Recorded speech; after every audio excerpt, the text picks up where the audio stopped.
भूतपूर्व हमारे चैतन्यार्थी और स्नातक शास्त्री भाई पंडित श्री कुणाल जी शास्त्री से निवेदन करना चाहता हूँ, कृपया वे पधारें और पधारकर गुरुदेव श्री का वास्तविक जन्म दिवस कब है इस प्रश्न में वे अपना विचार व्यक्त करें। कुणाल जी शास्त्री। બધાને સાદર જય જિનેન્દ્ર। હવે જ્યારે ગુરુદેવ શ્રીએ વ્યવહારનો નિષેધ કરીને નિશ્ચયનું સ્વરૂપ જણાવ્યું ત્યારે ઘણા લોકોએ વિરોધ કર્યો, ઘણા લોકોના ગળે વાત ના ઉતરી, પણ એમના તર્કોના માધ્યમથી એના વિચાર કર્યા તો ખરેખર વાત ગળે ઉતરી। એમ જ હવે હું જે વાક્ય કહેવા જઈ રહ્યો છું એના જે હું તર્ક આપીશ એના ઉપર વિચાર કરજો તો વાત ખરેખર ગળે ઉતરશે। પ્રશ્ન છે, વિષય છે ગુરુદેવશ્રીનો વાસ્તવિક જન્મદિવસ ક્યારે? તો ભાઈ વૈશાખ સુદ બીજ, જ્યારે આપણે મનાવીએ છીએ કે ભાઈ ગુરુદેવશ્રીનો વાસ્તવિક જન્મદિવસ, પણ આ ખરેખર તો કાનજીભાઈનો જન્મદિવસ છે। વૈશાખ સુદ બીજ કોનો જન્મદિવસ છે? કાનજીભાઈનો જન્મદિવસ છે। એ દિવસે તો ગુરુદેવશ્રી આપણા માટે નતા થયા। આપણા માટે ગુરુદેવશ્રી ક્યારે થયા? કે ચૈત્ર શુક્લ 13 મહાવીર જયંતિના દિવસે જ્યારે એમણે મત પરિવર્તન કર્યું ત્યારે આપણા માટે ગુરુદેવશ્રીનો વાસ્તવિક જન્મદિવસ છે।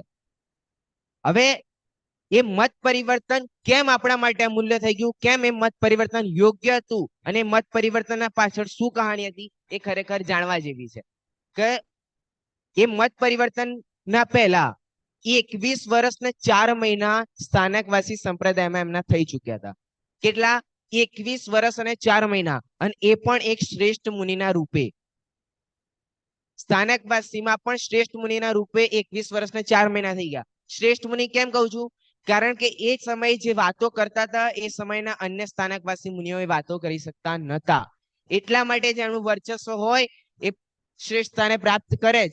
એટલા માટે 21 વર્ષ ને 4 મહિના થઈ ગયા છતાં પણ એમને મત પરિવર્તન કર્યું। હવે એ મત પરિવર્તનના પૂર્વ જોઈએ તો 1970 માં એમને દીક્ષા લીધી, સંવત 1970 માં દીક્ષા લીધી એટલે કે 1913, અને 1934 માં એમણે મત પરિવર્તન કર્યું, અને વિક્રમ સંવત જોઈએ તો 1991। હવે એમને વિચારોનો પ્રારંભ 1987 થી પ્રારંભ થઈ ગયો હતો। એ વઢવાણના ચતુર્માસમાં એમના પ્રવચનોથી ખ્યાલમાં આવવા માંડતું હતું, અને એમને સમયસર મળ્યું હતું। 1970 ની અંદર દીક્ષા લીધી અને 1978 ની અંદર એમણે વિક્રમ સંવત 1978 ની અંદર એમને સમયસર મળ્યું, અને એના પછીના જે ચતુર્માસો હતા 1990 નો વઢવાણનો ચતુર્માસ અને એના પછી રાજકોટનો ચતુર્માસ, એ બંને ચતુર્માસોમાં એમને ખ્યાલમાં આવી ગયું હતું કે મત પરિવર્તન થવાનું છે। અને સાથે સાથે ખુશાલભાઈને તો એમણે રાજકોટનું જયારે હતું એના પૂર્વ જયારે વઢવાણનો ચતુર્માસ હતો ત્યારે જ એમણે ખુશાલભાઈને કહી દીધું હતું કે હવે હું મત પરિવર્તન કરવાનો છું। હવે આ વાત મને ક્યાંથી ખબર પડી? તો ગુરુદેવશ્રીનું પરિવર્તનના દિવસનું જે પ્રવચન છે એ પરિવર્તનમાં ગુરુદેવશ્રીએ પોતે કહ્યું હતું કે મત પરિવર્તનના 2-5 વર્ષ પૂર્વ જ મેં ખુશાલભાઈને કહી દીધું। હવે ખુશાલભાઈ કોણ? કે એમના ગ્રસ્ત જીવનના મોટા ભાઈ કે જેમણે હર્ષોલ્લાસથી સ્થાનકવાસીમાં દીક્ષા દેવડાયેલી, એમણે કહી દીધું કે હવે હું મત પરિવર્તન કરવાનું છું। તો ખુશાલભાઈ એમ કહ્યું કે જે તમને યોગ્ય લાગે, જે યોગ્ય લાગતું હોય એ તરફ તમે આચરણ કરો, અમે તમારી સાથે છીએ। અને પછી ચૈત્ર શુક્લ 13 એટલે કે 1991 માં જયારે એમણે મત પરિવર્તન કર્યું ત્યારે કોઈ સાથે હતું નહીં। એમનો મત પરિવર્તન કરવાનો વિચાર તો એમના મૂળ ગામમાં જ હતો, પણ ત્યાં મત પરિવર્તન થાય એવી સ્થિતિ લાગતી નથી, કારણ કે લોકોનું એટલું પ્રેશર હતું। હમણાં આપણે નુક્કડ નાટકમાં જોયું કે લોકો કેવું પ્રેશર કરતા હતા કે તમને જમવાનું નહીં મળે, તમારી પાસે કોણ આવશે, જોઈએ। છતાં એમનો દ્રઢ નિશ્ચય હતો કે વસ્તુ તત્વ જ્ઞાન આ જ છે, અને આજે આપણને વસ્તુ તત્વ જ્ઞાન મળ્યું છે છતાં આપણને નિર્ણય નથી કે આજ ખરેખર યોગ્ય છે। જો યોગ્ય હોય તો આપણે આમાં નિરંતર લાગેલા હોય।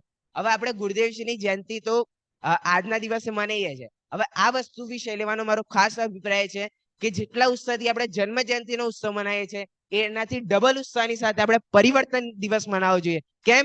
કારણ કે વસ્તુત્વ એ પરિવર્તન દિવસ જ છે કે જે આપણા ગુરુદેવશ્રી આપણની પાસે મળ્યા, કે જે સ્થાનકવાસીમાંથી આયા। સ્થાનકવાસીના જે છેલ્લું એમનું ચતુર્માસ હતો એમાં એમના દેવકીનંદજી નામના સ્થાનકવાસી મુનિ પણ સંગ્રહ મળ્યો હતો, અને દેવકીનંદજી એમ કહ્યું કે એ સમયે અંતિમ જે ચતુર્માસ હતો એમના સમયસરની 1 થી 99 ગાથા સુધી એમણે ત્યાં પ્રવચન કર્યા હતા, અને દેવકીનંદજી એમને કહ્યું કે ખરેખર આ વસ્તુ મને સાચી લાગે છે, પણ આ બાળાનું જે વંદન છે, જે વાળો બાંધ્યો છે, એ હું પાર કરી શકતો નથી. એટલા માટે કહ્યું કે જો એલા નુક્કડ નાટકમાં બી આવ્યું હતું કે જો જ્યાં સુધી આ મુખપટ્ટી રહેશે ત્યાં સુધી ગ્રહિત મિથ્યાત્વ છે ને છે જ. જ્યારે ગ્રહિત મિથ્યાત્વ છૂટશે તો જ હું સમ્યક દર્શનની તરફ આગળ વધી શકીશ. જો આ વસ્તુ માર્ગ સાચો લાગતો હોય તો સમ્યક દર્શનની તરફ તમે પણ આગળ વધો. અને એ પોતે આગળ વધ્યા અને એમણે મત પરિવર્તન કર્યું. હવે આપણે જન્મદિવસ કઈ રીતે ઉજવીએ? આપણે તો અહીંયા ઉજવીએ છીએ તો ઠીક છે, પણ ખરેખર કઈ રીતે વાસ્તવિક ઉજવવામાં આવશે? કે જ્યારે આપણે નિયમ કરીએ કે દરરોજ 1 કલાક ગુરુદેવનો સ્વાધ્યાય નો જો પ્રવચન છે રોજ સાંભળવું ને સાંભળવું જ. હવે સુરેન્દ્રનગરના 10 લક્ષણમાં મેં એક વાત કહી હતી કે આ જે ગુરુદેવશ્રીનું પ્રવચન છે એ આપણે બધા મોસ્ટલી બધા સાંભળતા હોઈએ છીએ, એટલે હું વાત કરું છું અહીંયા કે ગુરુદેવશ્રીનું પ્રવચન માત્ર કર્ણેન્દ્રિય વિષયની પુષ્ટિ માટે ના બનાવો. શું કહું છું? એ કર્ણેન્દ્રિય વિષયની પુષ્ટિ માટે આપણે ઘણી વખત બનાવીએ છીએ કે ભાઈ અમે નિયમ લીધો છે એટલે પ્રવચનમાં જવાનું ને મૂંડું નીચે ગાળીને સુઈ જવાનું, આહા આવે એટલે આપણે સમજવાની કે વાત સાચી બોલ્યા.